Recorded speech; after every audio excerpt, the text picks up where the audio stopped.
দেশের ২৬তম প্রধান বিচারপতি হিসেবে শপথ গ্রহণ করেছেন জুবায়ের রহমান চৌধুরী।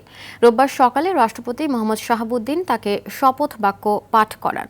এ সময় উপস্থিত ছিলেন প্রধান উপদেষ্টা ডক্টর মোহাম্মদ ইউনূস।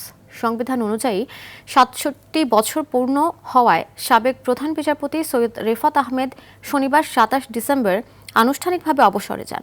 তার স্থলাভিষিক্ত হন বিচারপতি জুবায়ের রহমান চৌধুরী। এ বিষয়ে আরও জানাচ্ছেন সাকিবুর রহমান। লক্ষ্যে মঞ্চে আসার জন্য সবিনয় অনুরোধ জানাচ্ছি। দেশের ২৬তম প্রধান বিচারপতি হিসেবে শপথ গ্রহণ করলেন বিচারপতি জুবায়ের রহমান চৌধুরী। রোববার সকাল 10:30টায় বঙ্গভবনে রাষ্ট্রপতি মোহাম্মদ শাহাবুদ্দিন নতুন প্রধান বিচারপতিকে এ শপথ বাক্য পাঠ করান। আমি বাংলাদেশের সংবিধান ও আইনের রক্ষণ সমর্থন ও নিরাপত্তা বিধান করিব। শপথ অনুষ্ঠানে অন্তর্বর্তী সরকারের প্রধান উপদেষ্টা ডক্টর মোহাম্মদ ইউনূস সহ একাধিক উপদেষ্টা ও বিভিন্ন পর্যায়ের উচ্চপদস্থ কর্মকর্তারা উপস্থিত ছিলেন।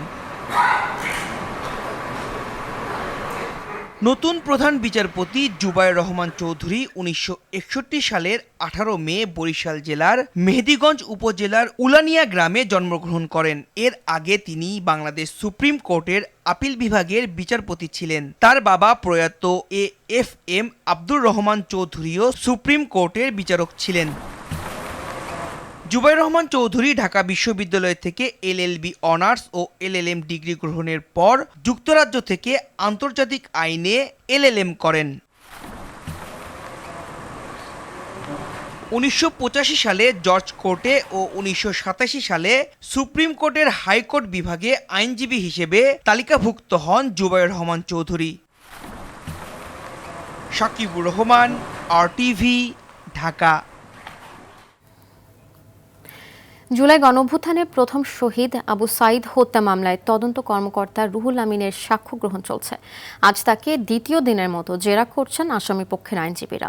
বিচারপতি নজরুল ইসলাম চৌধুরীর নেতৃত্বাধীন আন্তর্জাতিক অপরাধ ট্রাইব্যুনাল ২-এ চলছে এই সাক্ষ্য।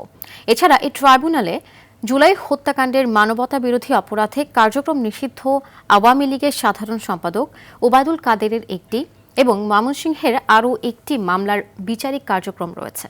সকালে এসব মামলায় গ্রেপ্তার ১২ জনকে ট্রাইব্যুনালে আনা হয়।